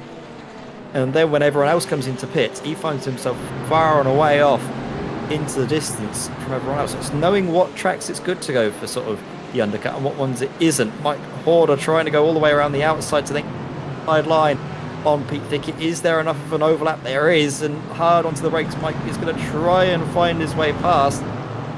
Good exit as well. They might be going side by side through these final couple of corners. Look at Pete Thickett trying to hang it around the outside. Hasn't got it done. They're still side by side. Pete now around the outside should have the best run up towards turn 1, and he does. Look at the drive of that Aston Martin now. There's nothing that Mike can do apart from just be as late as he dares onto the brakes. Taylor Adams fancies a piece of this, but then backs out rather smartly in anticipation of there being potentially a bit of a incident. Michael Seal as well, waiting in the wings. See a top 10 potentially there for him. Now, one thing that Taylor Adams doesn't want to do is get caught up in this. He's on a different strategy to these cars around him, so it's not worth it. But is he going to go for it regardless? Look at it up the inside. We saw that Mike Horder's got the better of Taylor Adams, and Pete Thickett, and now so is Taylor Adams and Michael Seal as well. Lovely cheeky move up the inside by Yeah, Michael, really good stuff. That's his 9th place gained in this race. The biggest mover in the field is still Jacob Money, who's gained 12 positions so far. But that was great stuff by these guys. Andre Mayerek there coming under pressure from Arthur Thurtle. Arthur sends it down the inside so late on the brakes. Oh, Andre just turns slightly into the left rear corner of him there, I should say. But Arthur gets away with that one lightly and manages to continue on his charge back through the pack. Simon Povey now clear by a second. Andy Hopley's having a bit of a lonely race now. He's 4.6 seconds ahead of Gary Tall behind him, but he's 8 seconds behind Dominic Brennan ahead. That's Adam Watson just in front of Gary Tall on the circuit, but he's a lap down. And unfortunately not on to score any points, but at the end of the day he's getting all of his running time that he can out of this car for the evening. Got Mike Murphy into the pit lane actually. Mike's just coming down here now in the McLaren. You can see Pentula's car parked up unfortunately after his earlier incident. I think he mentioned, he said he's actually posted in the Discord saying sorry to Mike Horder, his brake pedal got loose. So when it was on the brakes, the car... It looked like a weird incident. Yeah. When I saw it. And it looked like it could have been somewhere like a hardware failure or something, because he got into the back of Mike Horder, and then the rear end just sort of seemingly overtook the front after the contact. It was a very sort of abrupt incident that seemingly came out of nowhere. So it certainly was indicative of some sort of hardware fault for Matthias, which is unfortunate to see, but hopefully he'll be able to pick himself up, dust himself down, and focus on the next one in a week's time when we go to Mount Panorama. I mean, what a race that'll be. I certainly think there'll be very few drivers that will want to miss that one. Certain. Yeah, definitely. It'll be great to finally see the championship go to one of the most legendary circuits in the world at Mount Panorama. It's a circuit we've been sort of threatening to go to at some point in time, and I don't remember seeing GT4 cars race there before, so I'm very excited for that. Really looking forward to it, as Arthur Thurtle is really sending it down the inside of Pete Thickett. Lovely move by Arthur, back inside the top 10 now. But don't forget, this isn't just a sort of recovery drive from him, this is him making his way back through the pack after an early stop. He's pitted twice, and all the drivers he's overtaking have only pitted once. That is how quick Arthur Thurtle is.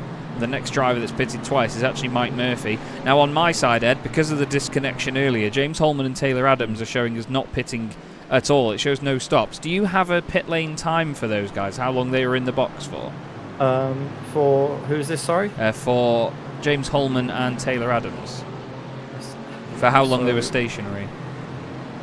James Holman was in the pits on that 18 pit time of 24 seconds.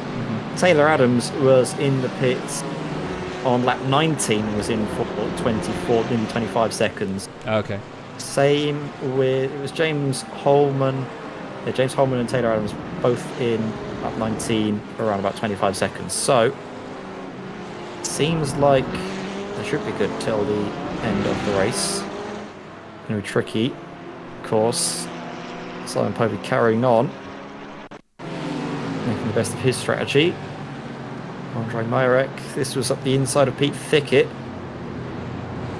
Tidy. Little move through there. Like, tidy as you like, yeah. Stuff there by Andre. I'll tell you what, Pete Thickett, after getting overtaken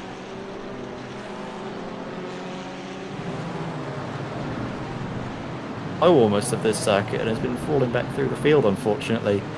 It's what we were both talking, wasn't it, at the start of the broadcast, that it's a circuit all about flow, and if you just make a mistake, you get your rhythm upset, you can just lose so much time. And to be fair, I thought that was just a one-off when he was thrown offline through turn 1 and then was sort of left stuck battling Mike Horder all the way down in towards that hairpin at the bottom of the lap. But it's just seemingly maybe just throwing off his game a little bit, as we've got Jacob Money, who's already made up 13 places, looking to make it a 14th and get up into 13th place. Chalcraft and Weston both in the pits. Weston coming in from 18th position, Ben Chalcraft coming in from just in front of him. And Weston goes up on the jacks to take tyres at this point of the race. Simon Povey did the fastest lap of the race on the lap before this one. The lap before his last one, 1:33.82, and he's still carrying on. So yeah, what I said before about them pitting with 8 minutes to go is absolute rubbish. Let's just say that, broadcastable words, Chaz. as Simon Povey rounds the final corner, but it's now nearly 2 seconds over at Nils Core. There's been a moment there for Ryan Penny, unfortunately. He was just getting going again at the final corner. Is he going to clip the gravel? Oh, it was already going, and oh wow, that's a big hit into the barriers. You like that from Ryan Penny. But Simon Povey, his pace has been electric, and he's just about broken the slipstream range of Nils Core. It's about 2 seconds or so, and he's certainly within range of getting some clear air in behind, and then Nils might have to start worrying about Dominic Brennan in behind, and we could see a Spontex 1-2, but of course questions will be coming through about Taylor Adams and if he's able to make it on the single stop. Same with James Holman, if he's able to make it on that one stop strategy. Michael Seal comes into the pits from inside the top 10. It's been a good race so far for Michael, to be fair. A lot better than his 2 outings at Suzuka, where he was just wrong place, wrong time, unfortunately. But for now, it's looking much nicer for the driver who finds himself in a new team, the AI Race Summaries Kendo team, partnering, of course, with Tom Weston.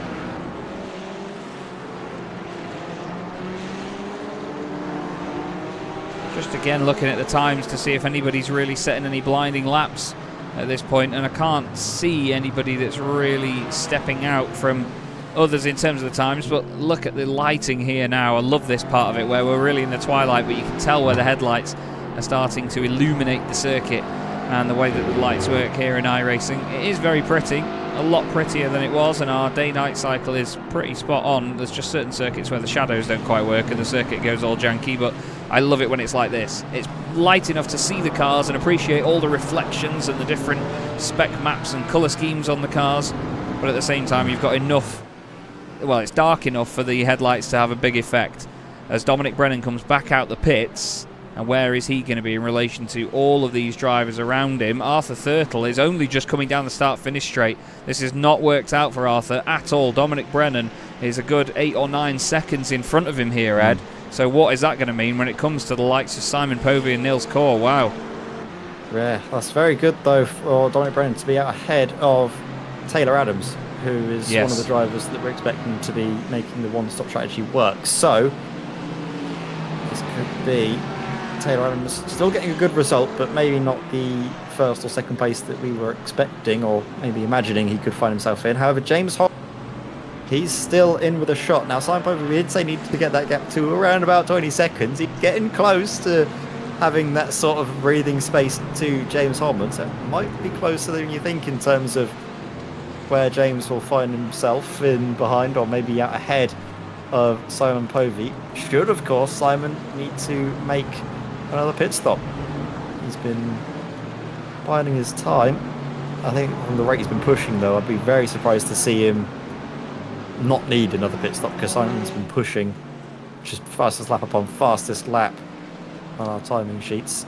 Nils Core as well, just dropping back a touch from Simon at this moment in time outside the slipstream range, but still on track for a great result for his championship. It's another great race, though, isn't it? Another great race here in this wonderful community, in this wonderful series. We really are treated to some great races, as Ryan Penny has unfortunately had an incident. Look at that shot there as the cars go down the pit lane. That's really, really cool. As Mike Horder now peels into the pits. He's the next one to take some fuel on board. But Simon Povey's been very commanding so far, and well, 3 minutes left on the clock. I'm not sure we're going to see a second pit stop at all at this point.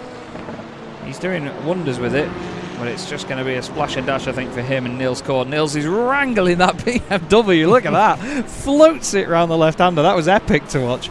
Love that. As something has gone bang somewhere. I'm not quite sure whether that was just somebody in the pits. It might be in the pits or someone on the exit of the final corner. Don't think that was Simon Povey's engine going, because he's carried on. Yeah, something went bang in the pit lane, I think. Ryan Penny did have an incident not long ago. He came to a stop here. Oh, he stopped on his way into the pit lane and then jumped to the pits, which was a strange one. So then maybe the engine went bang not long after that. No, I said Simon wasn't going to pit, but he is. And Nils Core in the pits. So we're going to see, where is James Holman? He's already coming round the final corner, is James Holman. So he is certainly... won't be stationary for long. No, Simon's already making his way out of the pits. Could be closer than you think, you know. Well, Holman, will he have to back out? He's just at his personal best lap as well as Holman, 1:34.3. Does he know that he's got enough fuel to make it to the end now, and that's why he's pushing? Povey and Core both out in front of Brennan, and by some distance as well. Taylor Adams has got Arthur Thurtle for company, so Arthur's stuck in this now with Andy Hopley behind him as well.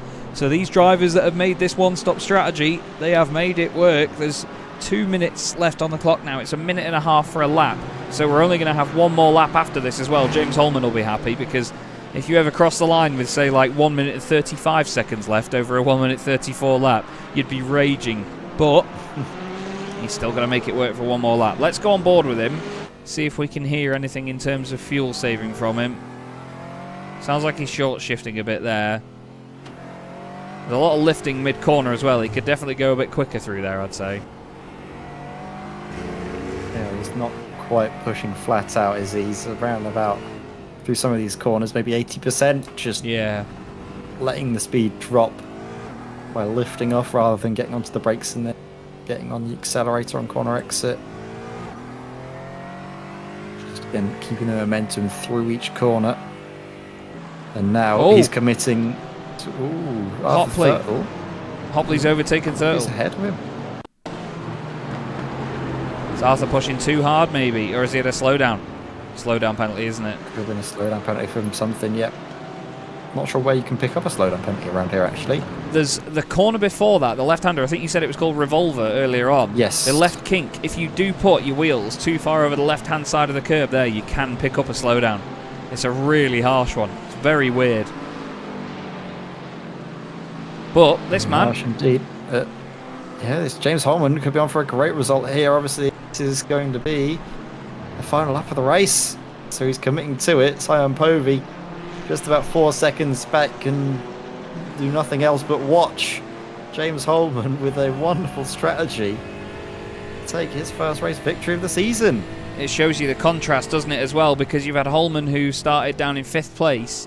He's made a one-stop strategy work. Povey and Core still right up there, and then Arthur Thurtle on the flip side. He pitted earlier. He's unfortunately got himself caught in traffic, and it's not worked out for him, and he's down there now in 7th place. So there's been a real stark contrast here between strategies, but that's why we love this championship, Ed. Yeah. It's never the same thing again and again. Look at Povey and Core pushing in the background.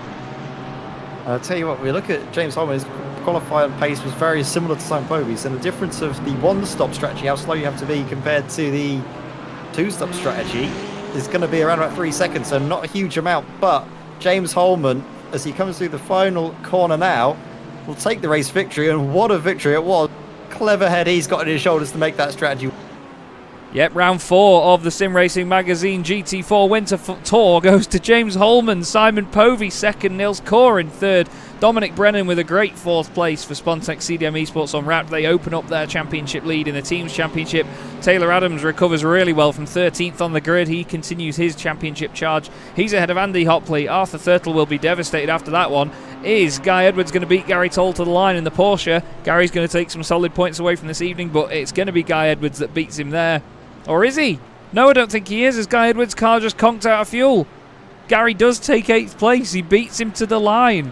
Unbelievable stuff. It was just that moment. Guy Edwards' car stopped. Pete Thickett makes it into the top 10. Mike Murphy 11th ahead of Mike Horder. Michael Seal, what a drive from him that is. 19th up to 13th place.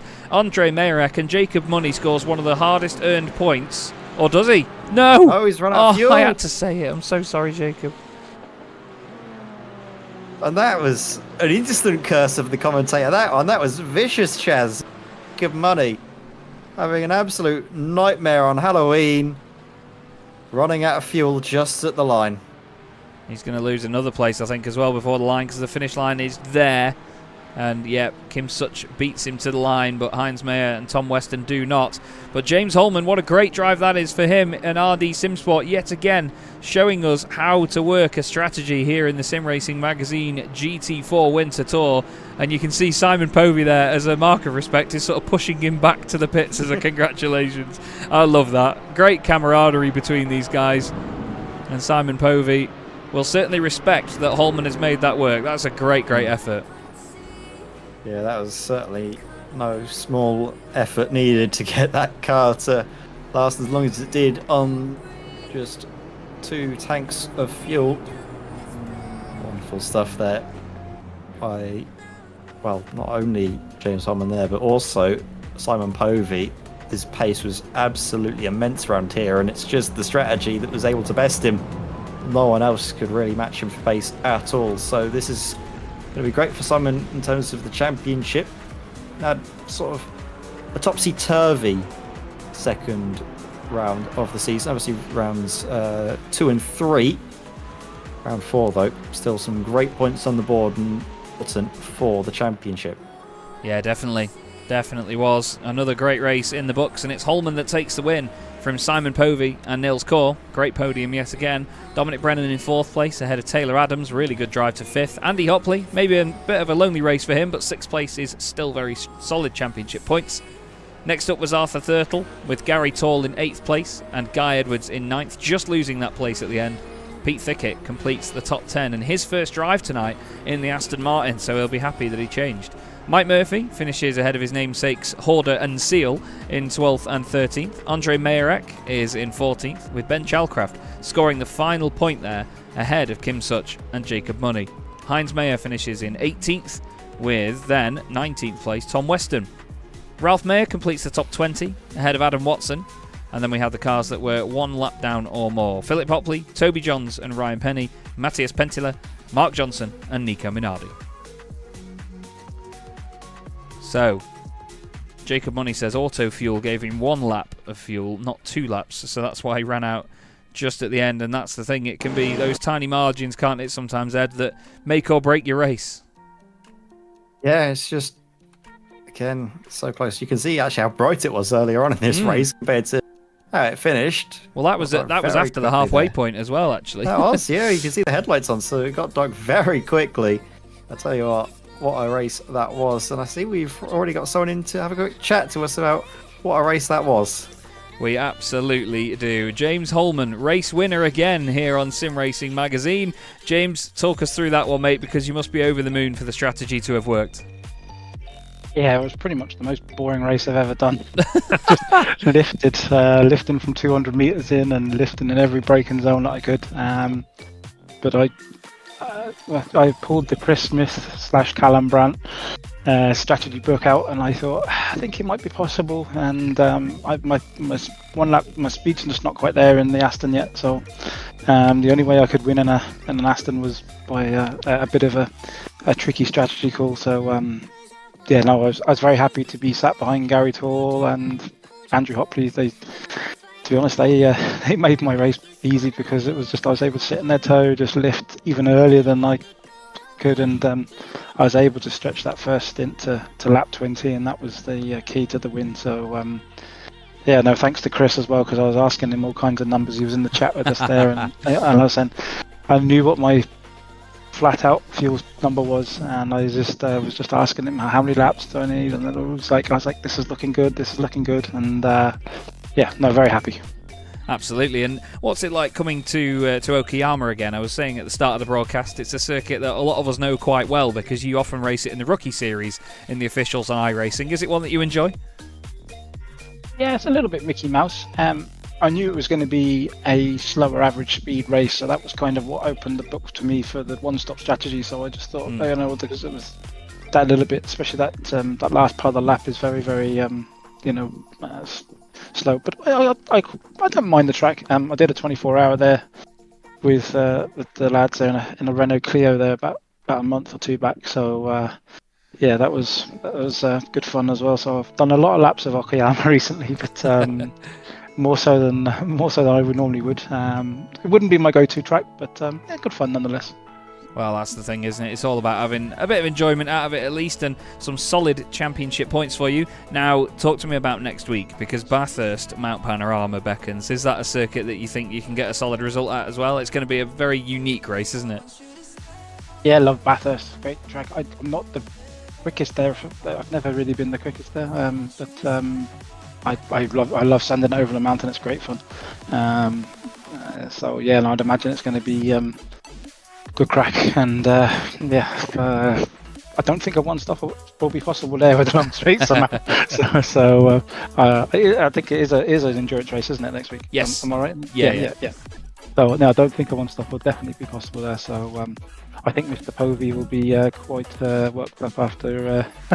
I was teasing him earlier on today, saying in chat, saying, one stop, no problem. And he was like, I don't know. I said, well, I can't get into the 33s, so we were having a bit of backwards and forwards earlier on. So I think he'll be. I think he'll be up. I think he'll be the man to beat next week. Well, it's certainly going to be an exciting one, James. And again, well done from all of us here tonight for a fantastic race victory. Is there anyone you'd like to give a thanks to before you go? Obviously, a big shout out to the team, RD Sim Sport. Thanks for chucking me the numbers all the way through. I was working those to what Chris was telling me. So, and Guy as well. And Matthias was really unlucky. He had a brake pedal failure. His brake pedal broke. So that was really unlucky. But big shout out to the guys, and hello to my mother. She's watching at home, and to any friends and family that are watching as well. So hello, and obviously big thank you to you guys. Another fantastic Tuesday evening that is spent behind the wheel. Well, we're glad you enjoyed it, James. It's always a pleasure to speak to you, mate. Well done on the win. Enjoy the rest of your evening, and we'll see you at Bathurst. Cheers, mate. Take care. There you go then, Ed. James Holman, a winner again here on Sim Racing Magazine and on Chaz Draycott Media. He's got a real knack for making these strategies work, hasn't he? He certainly knows how to make the long runs work, doesn't he?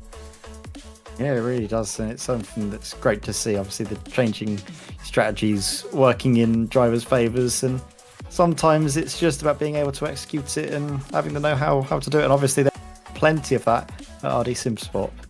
They absolutely do. We're going to move on to another interview now with Adam Watson, who unfortunately had some sort of hardware failure or issue coming out of the hairpin there, which led to the contact, and Adam gracefully continued on in good spirits. Adam, first off, condolences on the results, or commiserations I should say. What happened behind the wheel first off, because we noticed that it stayed in 5th gear. It didn't change gear, did it? Yeah, so when going into the uphill hairpin, I was spamming the downshift button and had nothing, so it was in 5th, which it's happened before in sometimes where the wheels stayed in 5th, which would have been fine because I would have pitted at the end of that lap and sorted it out to then continue. But then as it went onto the straight, my whole wheel decided to go into Xbox mode, so it just completely disconnected the whole wheel. Oh right. And it spat me left. Ah, heck. Well, I was going to say, we were obviously assessing the contact from Simon as well. Obviously, with that sort of distance, there wasn't really anything he could do either, because when you're in as close a battle as you guys were, there's no margin for error whatsoever. It looked like a really good fun fight, though, at the front. Were you eyeing up a move on Arthur at any point? Because it looked like you were very racy. Yeah, it was, there's nothing Simon could have done when he hit me, so there was nothing on his part. We knew Simon was quick. After practice and qualifying, me and Arthur both said that this is going to be difficult. But then straight into turn 1, I noticed that Simon backed off straight away, and I was like, well, he's fuel saving. So we went for it, and then Arthur was holding a really good pace, where I could just sit behind him and I'll fuel save off Arthur and try and hold Simon back. Mm-hmm. We did try and break it a little bit, but the McLaren is ridiculously quick in a straight line, where we just couldn't do it. Like, what we would gain would then just be dissipated by the time we got to the straight. Yeah. That's the thing, it's never just down to pace in GT cars, is it either? Because when you're all on different strategies, the car's strengths and weaknesses get sort of exaggerated even more, don't they, in races like this? Yeah, it's obviously in different classes and all that stuff. In GT racing, it's very, very much different. It's strengths and weaknesses. Me and Arthur think we've got on top of know where the strengths and weaknesses are in the Aston. Unfortunately, we also know where the strengths and weaknesses in McLaren, which is on power, straight line speed, anything to do with speed. That we're going to struggle with, so Bathurst is not going to be fun. No, I was going to say about Bathurst next up, actually. Is that one that you, despite the the estimate on the McLaren being rapid there, is it something that you're still excited for going there? Yeah, obviously GT3 is another series. I've gone well at Bathurst, but I've also had some very big crashes at Bathurst. So it's one of them. I enjoy Bathurst. I haven't driven it much in GT4, so it's going to be interesting. And if Mark Fletcher has anything, he will try and make me move my POV so then I can see where the front end is. Yeah, I remember having that conversation with you just after Fuji, actually. Still, though, it was still exciting to see you out there, Adam, and obviously fighting near the front of the field. It was a great battle, as always. Before we have to wrap things up, though, is there anybody you'd like to give a quick thanks to before you go? All the sponsors for Altitude Esports, you guys for putting on a good stream, Arthur for being a good teammate, and obviously we'll go into Bathurst to see what can happen. Well, we keep our fingers crossed for you, Adam, and hope it all goes well there. Thanks very much for joining us, mate, and enjoy the rest of your evening. You too. Thank you again, both of you. And there we go, Ed. Adam Watson, once again having an unfortunately unlucky evening there, but again shows great pace throughout. I think he's definitely he got a race win at Suzuka, but I think in terms of an endurance race, he's definitely due a win, isn't he? Yeah, definitely. And I do think as well that the Aston Martin could be a bit of a dark horse at Bathurst. We saw that the altitude cars did go pretty well at Fuji, and I'm still thinking that they could be on for a good result. We know that their one lap pace is great, but if they can just nail down the right strategy calls, they're going to be a real force to be reckoned with, maybe in this second sort of half of the season. But of course, we'll see how it all unfolds in about a week's time. We absolutely will. James Holman takes a fantastic strategical victory here at Okayama, and the championship moves on for another week here in the Sim Racing Magazine GT4 Winter Tour. It's been a really good run of the Japanese circuits. Great to visit them here in the Sim Racing Magazine events community, and we look forward to Bathurst in a week's time. Thanks again to the championship sponsors, Orris Digital, Crockery Direct, and Derbyshire Holiday Homes. Thanks to everyone for watching. Thanks for all the drivers for putting on a great show, and thanks as always to my colleague Ed May for a fantastic broadcast. We do hope to see you all, though, in a week's time, everybody. Enjoy your evening. Have a great Halloween for now, and we'll see you in a week at Bathurst. Have a good one.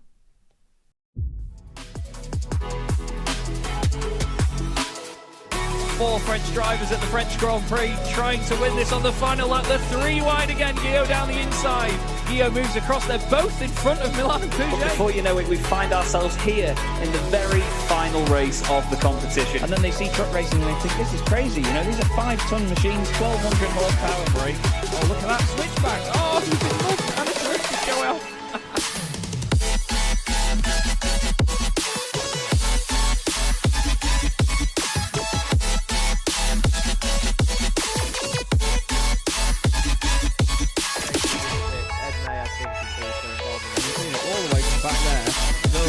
Gregory now, I love this. 16.5 minutes gone. Senna Anderson tries to go for the race lead.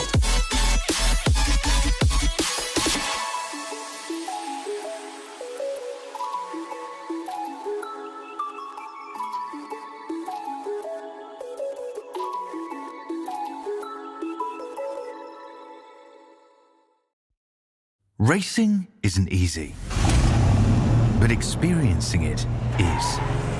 iRacing puts you in the driver's seat with the industry's leading sim racing game. Drive on laser scan replicas of the greatest racing circuits from around the world. Go head to head against other drivers chosen by skill-based matchmaking to ensure competitive racing at every level. Compete across all your favorite series. In officially licensed cars, engineered to deliver the most accurate driving experience possible.